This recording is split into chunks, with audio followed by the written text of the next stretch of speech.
Hey guys, Mr. Surplus Nut here, bringing another part to this video on archery slash bow hunting.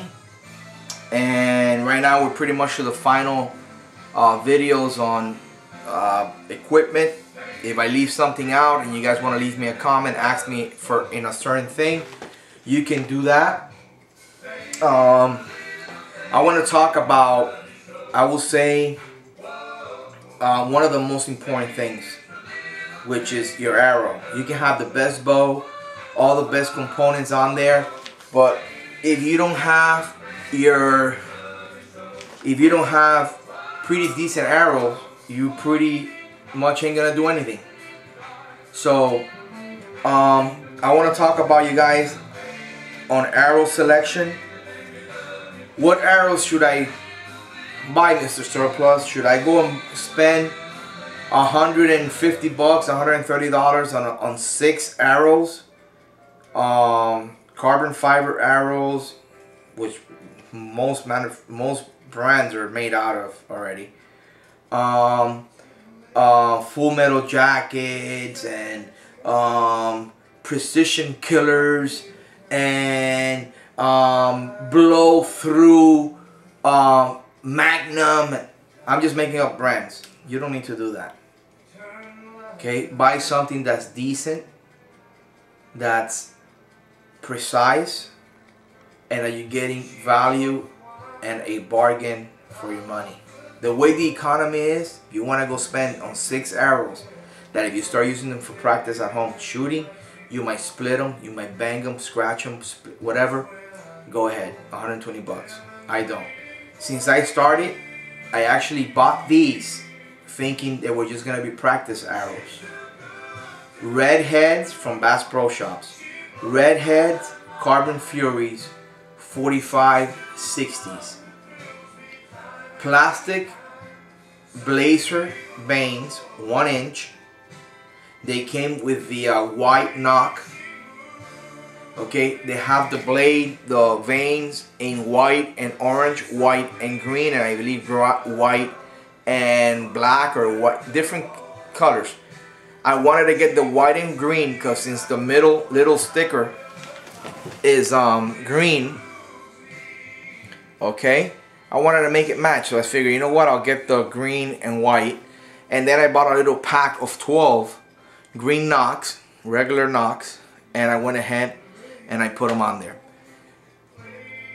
The 3-blade type, okay, you can get, what I do is I like to line up my knock, the opening where the string goes, with the top vane, with the blazer. See that? It's lined up.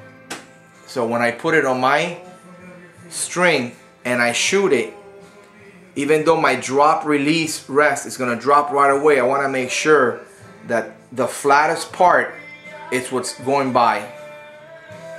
The little wishbone, like imagine a breast of a chicken, the little wishbone drop release, that when that drops, these two is what's go by. If you set up your knock where you have this one at the bottom, you have more of a chance that this thing hanging down like this, like a fin, when your thing drops, it might rub a little bit. A little trick. Okay, set up your knock to your top vane. Okay. When they cut to size, everybody has a different length that they're gonna need for their arrows. My arrows might be shorter than yours. If you're a taller guy, your arrows might be longer than mine, obviously. Now, how do you determine the length of the arrows? Again, these arrows are completely carbon fiber. When you buy the box outside, okay, most likely it'll tell you, there's a little sticker on the box. You don't have to be a technician to this. No, anybody could figure this out. And they help you. There are these places where you go buy your arrows. Ask the people. It'll tell you according to the draw of your bow. If it's a 65 draw, pound, sorry, 65 pounds of pull, 70, whatever you have your bow set, it's gonna go by the weight of the arrow. Like, I think, you know, sometimes they go by 300, 350, 325. On these redheads, Carbon Furies, they go by the 45, 60, and I think there's other numbers, 46 something or something like that. I know that on the box where these arrows came, it matched the poundage of my bow. A very important thing to know.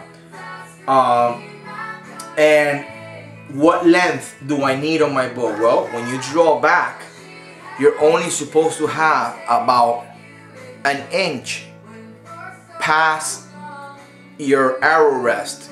If you have the drop release rest or a biscuit, one of the biscuit little hair thing for the arrow, right where it's gonna end on your biscuit or your little wishbone drop release rest, let's say this is the release holding up your arrow, you want to have about ½ inch sticking out. You don't want to have it this long out of your, no, you have too much of a long arrow. Okay, the longer the arrow, okay, as it's flying, the more it's on the spine is like the length of the arrow, the straightness of the arrow, the more it's gonna flex. Believe it or not, you don't see it, but the arrows, as it's turning and flying, it'll go up and down. It'll do this in the middle. You don't want that. I mean, this is super fast. You're not gonna see that, but if you see shows where they do it in slow motion, you see the arrows, the air going through it. It's like going through the air. The longer the arrow, the more it's gonna flex. The shorter the arrow, the more stiffer, less body on the shaft for it to bend and do all that. Okay? Later on I'm going to talk about, or in another video, maybe I'll do it, maybe I won't. I've been thinking about going with these new things that came out. They're called fobs. It's like a little round circle with 3 little veins in it, and you just take out your knock, you put it in there. It's supposed to be a little more accurate, whatever. I don't know, with the accuracy that I'm getting out of these things, how much accuracy do I need? Sometimes I Robin Hood this arrow, sometimes I shoot them side by side real tight. I mean, that I scrape them up. I don't know. So I was gonna go to those fobs, but they said it like you can go to the website. I think it's called straightflight.com. The little pack of 12, the fobs, different colors. But anyways, I've been okay with this, man. So I haven't really tried to go that route. I don't know. So bueno, let's go back to what I was saying to you guys. When you pull your arrow, whatever rest you're using, you want to stay the most an inch after your rest of your tip sticking out. Okay? Make sure you line up your knock to the top vein. Okay? On that when your arrow comes out, these 2 flat pieces, less likely to hit your rest, okay, instead of the bottom one. And pretty much $50-some, 12 of these. You can use them for practice when it's time to hunt. All you gotta do, you take out your practice tip, regular practice tip. I know they have the one with like the little impeller tip, makes it more accurate. Listen, I get accuracy enough with this regular practice ones. Unscrew it. Okay, you put your hunting tips on it, you're good to go. Alright, now one thing, when I bought this, remember my fletchings, my fletchings are 3 of them. I went ahead, when I started looking around for hunting tips, I went and I bought me, I think it was called the Hell Racers or something. It's a 4 blade tip, hunting tip. That gave me a problem with accuracy. I was shooting and aiming and it would shoot off. Why? Because since it's a 4 blade hunting tip, you most likely gonna have to adjust it to your veins. So if you're gonna go with fixed blades, I would recommend to buy a 3 blade type. 3 blade type that you somehow can adjust each blade to your fletching, to your veins. So when you fly, when the arrow is flying, it goes straight and it's not gonna affect your accuracy. How do you want to go from the 4 blade that I made a big mistake, I have to throw them away because I have the 3 vein fletchings, the 3 veins. Somehow it wouldn't line up. I had 4 blades on the front. It would just, my accuracy was terrible.